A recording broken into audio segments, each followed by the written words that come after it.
Hey there, you rebelicious soul.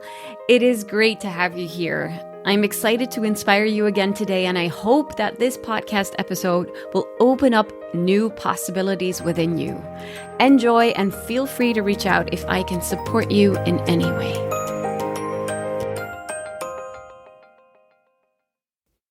Who is your most favorite person in the whole wide world? You know, if there was anyone who would always join you on a date or to go to the movies, you know, who would that person be? Who is the one that will always be there, that you can always lean on? I'm very curious how many of you have actually answered with, I am that person. Today, I would like to tune in with you on the relationship with yourself. Last week, I shared about, how to navigate the dance between, two partners who have opposite needs when one is pulling away, wants some distance, and the other person doesn't. It can start a lot of fear. The thing is, both needs, the need to withdraw and protect oneself, and also the need for closeness and please hold me, otherwise I'm scared. It all comes from the same fear. And it's very much focused on the outside world and less so on the relationship with ourselves. The fear that's underneath is, the fear of being abandoned. I really feel that, everything we talk about, fear of commitment, fear of intimacy, fear of love, fear of being alone, it is all the same, from the same root, the fear that we're being abandoned. And just think of it. It just makes a lot of sense because back in the days, and I'm talking about many, many years ago, the idea of being alone was a real threat to our survival. If we would be cast out of the tribe, then the chances of us being eaten by a bear were a lot bigger. So, there is a very big fear that we all have of being, left out, of not being accepted, of being abandoned by, the people that we feel are there to keep us safe. And so, we can react to that in different ways nowadays because, there is no tiger, there is no bear that's going to threaten us directly, in most cases. It's the fear that we encounter has very different roots, and it's more in relationship to other people, and it's more a psychological or emotional fear. And so we decide not to commit, it'd be better not commit than being left again, or better not let somebody in, because, I'd rather not let them in than getting hurt again, because they might leave me. I'd rather stay safe in a miserable relationship and being all by myself again. Or, I'd better hold on tight than giving them the space to go.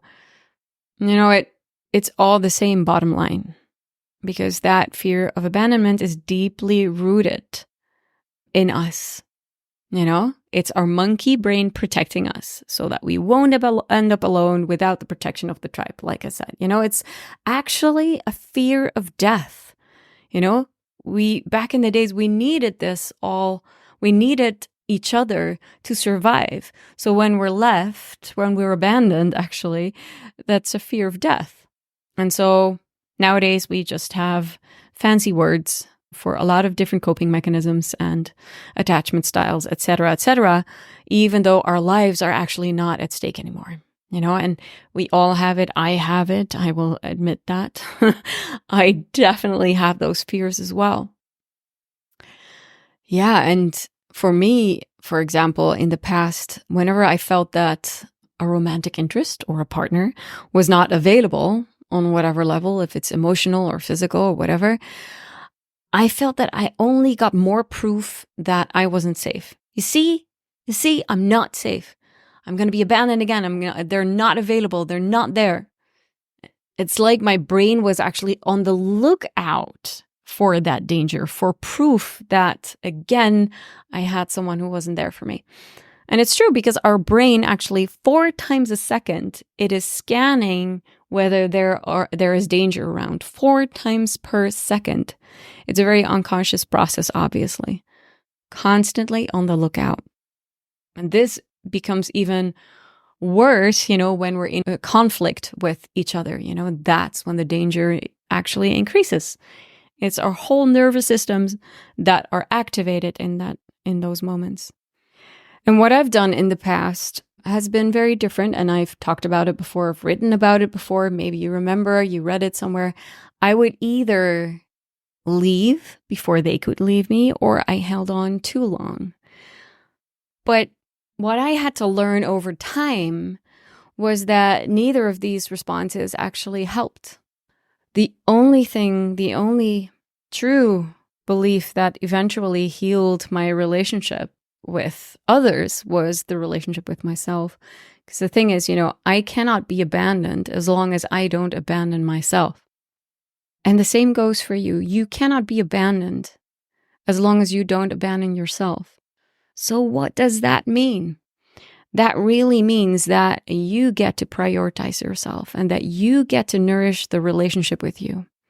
So whenever you feel that fear coming up, whenever you notice that there are stories like, hey, but I deserve more and nobody's there for me, or I cannot count on people, or maybe I'm too much, or, all the stories that your mind starts telling yourself, if they are accompanied by contraction in your body, by a restlessness, by a lot of pain, then you know that you're not in a calm and mature space.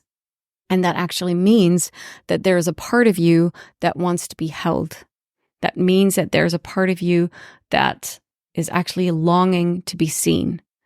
It is probably one of the inner children in you that is screaming for some recognition and attention.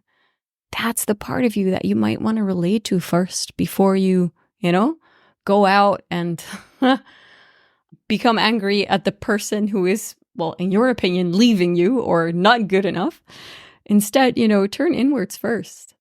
Turn to yourself. And turn to that part of you that felt abandoned and that felt so alone in the past and that felt so hurt and not good enough and afraid. Nurture that part and also tell them, you know what? I'm going to take care of you. I'm an adult and I'm going to take care of that little child in me. You tell them that you're going to be there and you're going to be empathetic and you're going to be loving, but you're also going to be firm. You're also going to tell them, hey, little you, I understand that you want to be heard. I understand that you're afraid, and I understand that you don't know what else to do but this, but you're not going to be running my life. I'm not going to let you in the driver's seat. You will sit in the back seat of the car, and I will be driving this whole motherfucker.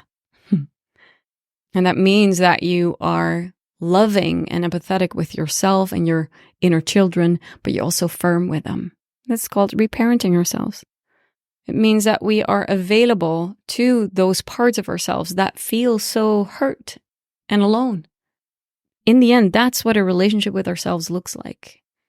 That you are available to your emotion, that you are available to your needs, and that you are available to your desires because you give voice to them for yourself. You are available to your yes, you're available to your no. And instead of placing all the responsibility on the other person to be there, you make sure that you are available for you. That's step number 1.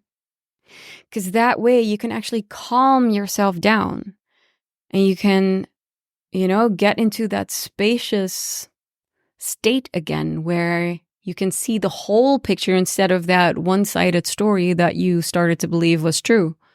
That's when you can actually also feel the other person again. That's when you can put yourself in their shoes.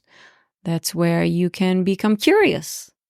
And from that place, from where you're carrying yourself and where you're calm and steady and grounded, it might still be that you draw a conclusion that you're not getting enough, but at least it comes from a better place. Or you can see that, you've been telling yourself a whole lot of stories and that the situation just is the way it is right now. Sometimes your partner or a friend cannot meet you where you're at. In any relationship, there's going to be conflict and there's going to be confrontation, and it's not easy, yes, but you hold yourself in it and you ask yourself, if I could look back later on this situation, how would I have wanted, if I'd be looking back, how do I want to remember that I handled the situation? Do you want to look back on you lashing out in anger, becoming defensive, maybe even retaliate? Or do you want to look back and see that you handled this with grace, with love, and also loving firmness for yourself and them? Honoring your own boundaries, for example, and you do that when you're related, when you're connected to yourself. Yes. And you can practice this. This is the great thing. You can practice all of this even more by, through the interaction with another being. This is why I believe relationships are just so beautiful. And it can be a romantic relationship, but we also learn this in our friendships. If you're very close with a brother or a sister, or, it could be that you're learning all about relationships through them. Yeah. So knowledge is one thing, but the true change doesn't happen in the mind. It happens with new imprints in the bodies. And that's how relationships can help, because that's how we get new imprints. Yeah. I hope that this helps you a little bit and more about how to relate to ourselves in future podcasts. Thank you so much for listening. It's been my absolute pleasure to share this with you again. I really hope that you enjoyed this episode. And if you're hungry for more, please check out my website, michellecoops.com, and subscribe to my newsletter, in which I share so much value every single week. Have a magical day. Stay raw, stay real, stay revelicious.